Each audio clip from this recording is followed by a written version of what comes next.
Hey, what's up, crazy babies? Welcome back to another episode of Jam Sessions with yours truly, Joe Mycut.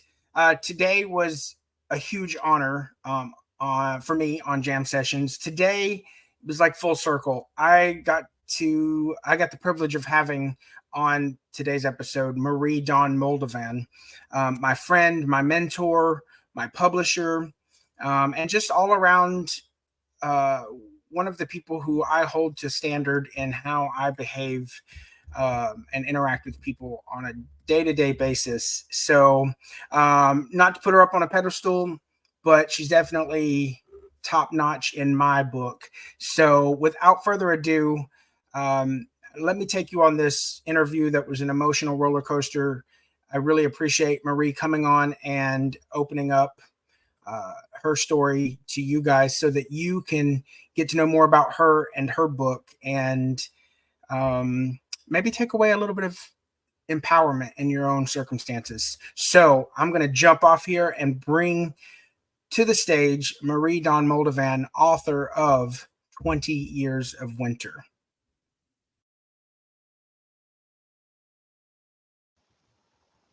Hello, hello, hello, crazy babies. What's up? Listen, welcome back to Jam Sessions with yours truly, Joe Mycut. I'm Barbie today, bitches. So, listen, I'm excited for this one because this is full circle. This is the circle of life. It has come back around. Everything's been leading up to this moment because I am here with the one, the only Miss Marie Dawn Moldovan, author of 20 Years of Winter. So, hello, how are you? Welcome. I'm good, and apparently we're twins today because I'm Beach Barbie, and That's I'm right. sitting next to the frozen beach in a small town where I live in northern Ontario. It's frozen. There's still water. You can still see the water and ice, but I'm next to the beach. Beach That's Barbie me. awesome. Well, Yeah. it's funny you mentioned that it's frozen because that brings to mind the cartoon Frozen, the Disney movie Frozen, and your little hat there says "Let that shit go." So let it go. I love it. It all ties together. So thank you for joining us. I'm going to jump right in and give our viewers the opportunity to get to know you and a little bit about your book. So with no further ado, tell us about 20 Years of Winter. What is this book in essence? That book, in essence, is the story of me. I'm a Canadian Forces veteran. I experienced harm. Uh, a few years ago, there was a class action lawsuit that was brought forth against the Canadian Armed Forces regarding sexual misconduct.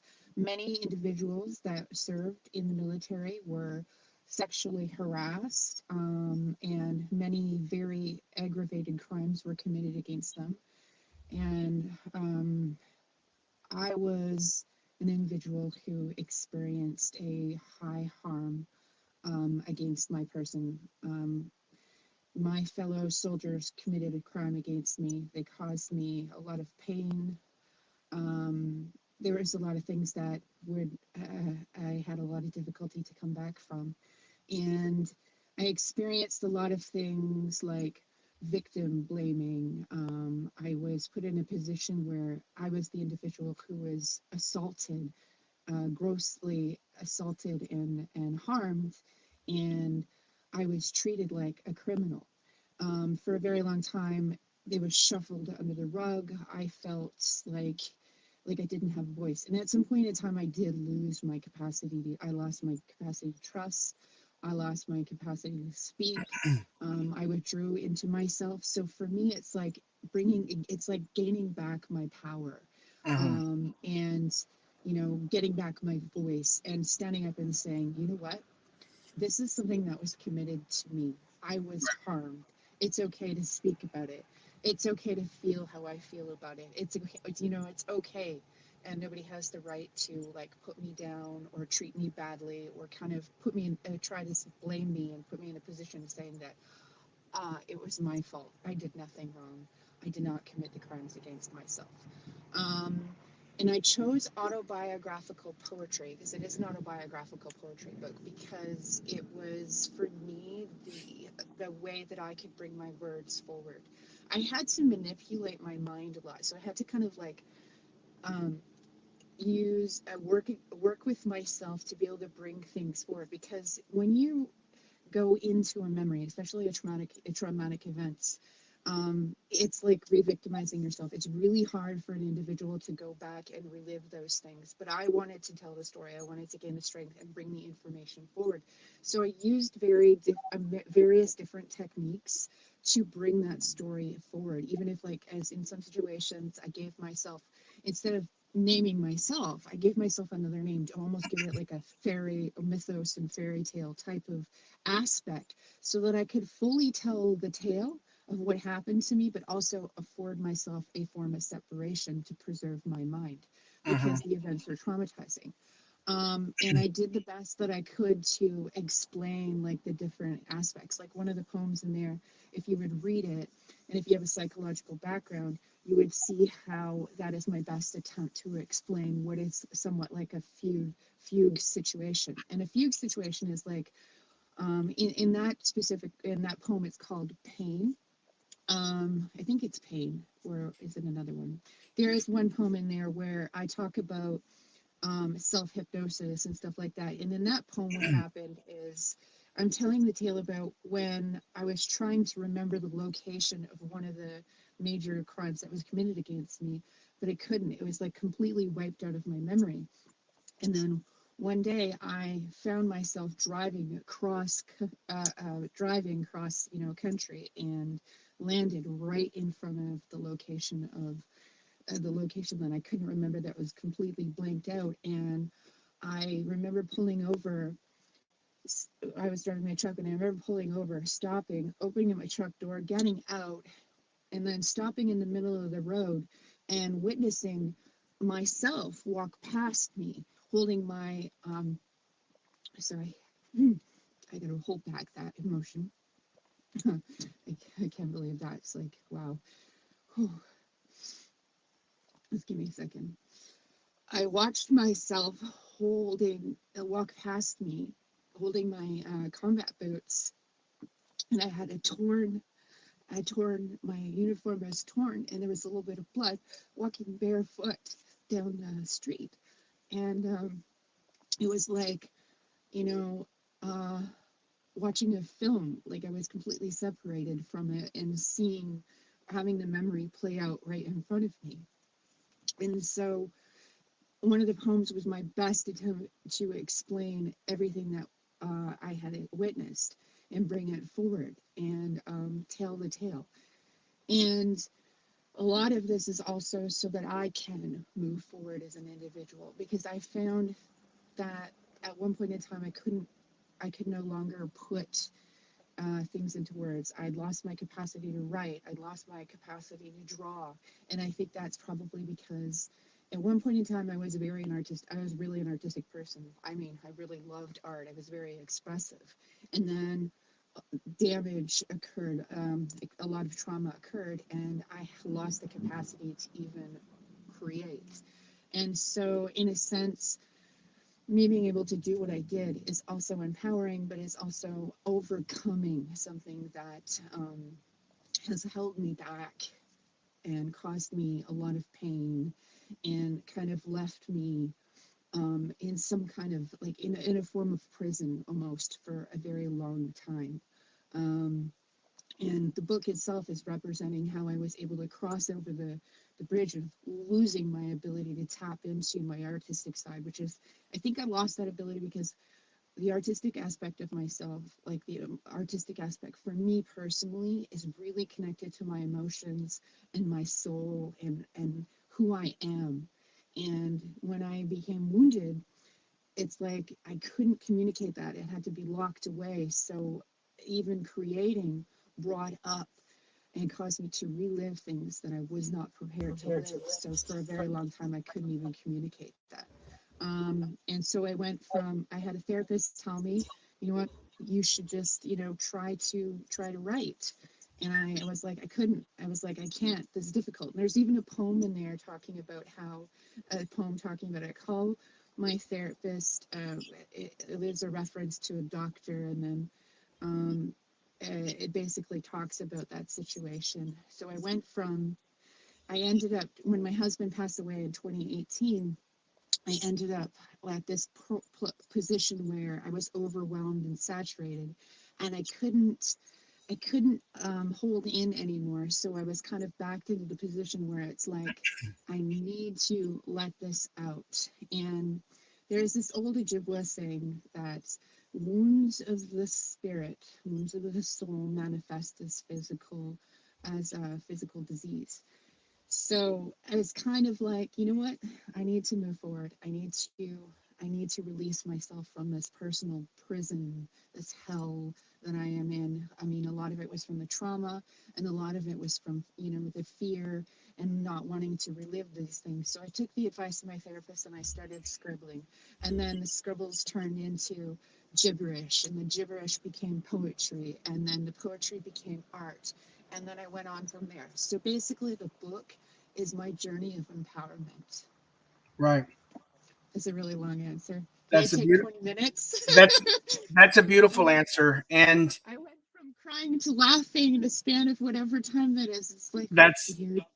well, that's the spectrum of emotions, and I think it's wonderful that I get the honor of holding the physical manifestation of that empowerment because um, you're right. That's exactly what it is. It's called taking your power back, and everything you described to me, for me personally, is the definition of transmutation. Taking an energy that has been the circumstances of your life and bringing that into yourself, having experienced it, and then taking that and rebuilding it and remolding it and putting it back out into the world as something positive and empowering. And if I may, on the back of here, there's a couple of lines here on the back of the book. One you wrote, when I signed up to wear green pajamas, I agreed to be a serviceman, not to service men. And I think that is such a creative and powerful. It's almost it's it's a real entertaining way to say something very serious and very direct. And I just love that simple line. And also at the bottom, I love this sentence: the season of freedom.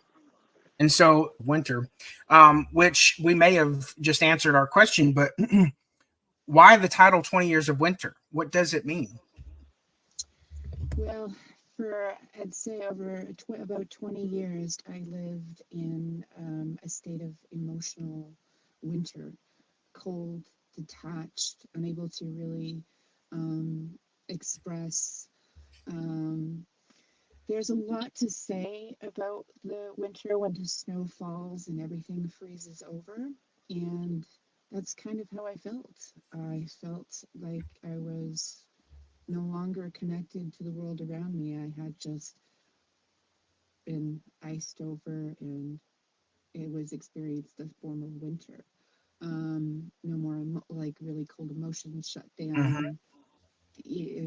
The growth kind of halted by freezing, stuff like that. Well, in addition to that, from an outside perspective looking in, what else happens during the winter? The bears hibernate, Yeah, but and going to that means they yeah, wake up, they thaw out, and they wake up. And when you wake the bear, when you poke the bear, you know what I mean. So the bear has awakened, and I love that. So as far as the collection of work within this book that is already so obvious to be very powerful and intense stuff, would there be a favorite piece of yours as the author? And I guess I would mean that as in, was there a piece that empowered you the most? Was there a piece that was most garnered the most results in you putting it on paper and getting it out? What would be your favorite piece? 20 Years of Winter. I think the entire collection pretty much leads up to the final poem, which is 20 Years of Winter, because all of the poems are like little tidbits, Mm-hmm. and each poem is layered. So when you look at one poem or even one piece of my artwork, Each aspect has multiple layers. There's poems within poems. There's an imagery within imagery. You have literally have to go over that collection and read it over again. And I've laid it out with the styles, like different styles, and how I've centered things in the book to kind of draw attention. And those are basically done purposefully because that's highlighting where there is another poem, another story. So 20 Years of Winter, which is the final, I believe it is the last one in the book. Hmm. It is my best attempt of like bringing all of that together to create a bigger picture. But in order to understand that poem, you will have had to like go through and read the rest of the collection to get kind of like a lot of insight. And even that poem is poems within a poem. Um, I I'm really for me there's usually a lot of symbolism in my work. A lot of symbolism, a lot of dimensions, a lot of information. I almost feel like my poems are like a Inception. summary. Well, yeah, they're kind of like they're a start. So it's like when you go to a table of contents and you read through the table of contents. I almost think that my poems are a table of contents of what's to come further on. Oh wow. Um, and So even work my within work. Yeah. Yeah, and even my cover image, most people would be like, "Why would you put that on there?" Like, because most of the people's most advice that is given when you're constructing a book is come up with an appealing image, something that's going to draw a reader in. And for me, I was like, no, I don't want. It's like if you're going to judge a book by the cover, don't pick up this cover. But even that image in itself is, it's a message. Hmm. The image is like two faces, and it kind of like appears like smoke. And then I made it look like a graph, and of course, the white would give the impression of snow. But then when you go further, it's like causing the mind. So when you see that image, it's implanted in your mind, and when you go through, whether you realize it or not, you will start to make connections. So it's almost like a clue that there's other connections to be made. And hopefully when people go through it, they will be able to zone in on the smoke that's above. There is an image in there with me where I am a cup. I'm the candle on a cupcake, and above me is smoke, and in the smoke is two faces. So hopefully, going through it from seeing the original that first image, which is on the cover, you will be able to be clued into the fact that there are little hidden things within the entire book. Right. And I believe this might be the image you're referring to. No, No. that's not the one. Okay. There is the birthday. Okay. Well, in addition to 20 years of winter, you have accomplished a lot. Um, you have accomplished a lot, including becoming the owner and operator of Your Marionette Press and Publications.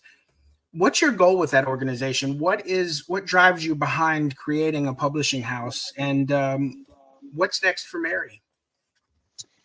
Well, my drive behind creating a publishing house is because I saw that there was a real gap in the market.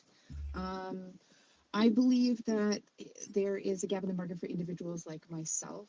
And I also have, like, I want to put a company out there that is non judgmental. It's kind of got a somewhat of an open door policy.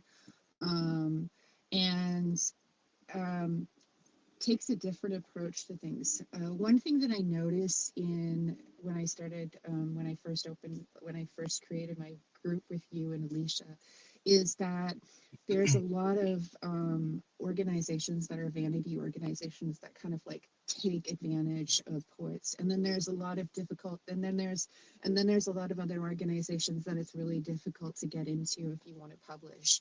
And so I wanted to create something that would, be a stepping stone to help people who want to get published get get their books published. Um, and I kind of adopted my policy. Actually, I did adopt my policy after two individuals that I really respect. Stephen Cott, like Stephen Cott is an amazing individual. He From takes a lot of time. Inspired, uh-huh. Yeah, to Stephen Cott from Inspired. He takes a lot of time to help people get published. He's an amazing individual, Mm-hmm. and from him, I got this idea because my publication, I will like to include things like artwork and stuff like that. And I saw that there was kind of also like that aspect of creation missing. And I wanted to allow also offer opportunity for publications that had the expression of art as well. So I kind of like took adopted the approach that Steve does things because I absolutely respect him as an individual. I felt that it was really fair, and I wanted to, kind of like offer something that is similar, like where um, I'm helping individuals get published and they don't have to put any upfront costs in there and, stuff like that so that they can have the pride of being published. And then another individual would be David Martin from Five Lines Journal. I really appreciated how that individual treated me and embraced me as a writer and the respect and everything that I was offered.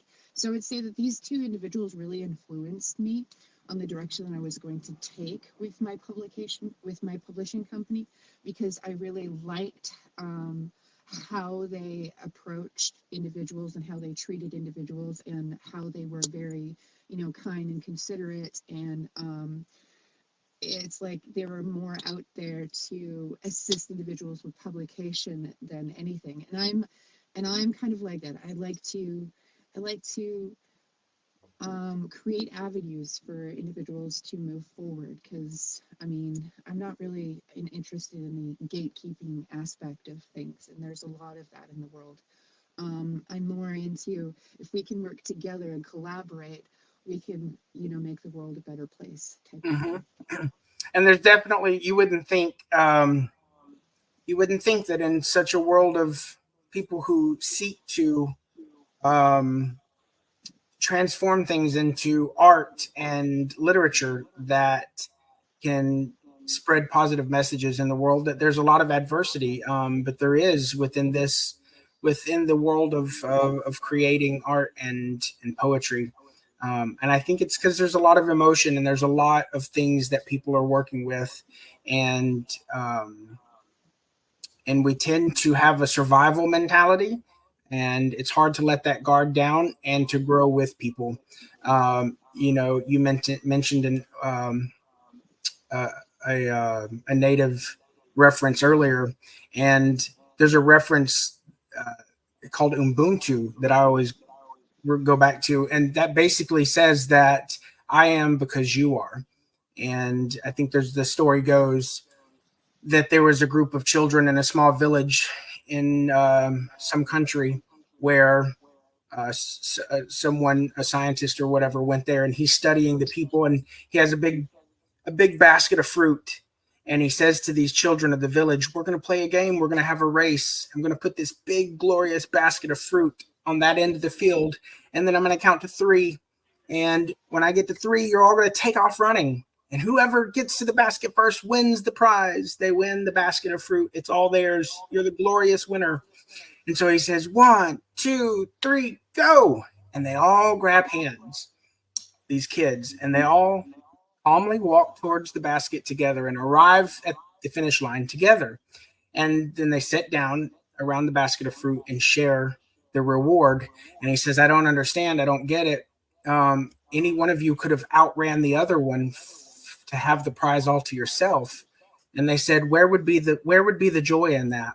These kids had, from this particular village, had no concept of achieving success all by yourself, because to them the very definition of success was that we all won. And so they thought that, they said to him, where would be the reward in sitting down to enjoy a reward while your brother has nothing? So Right. for us, that wouldn't be an example of winning.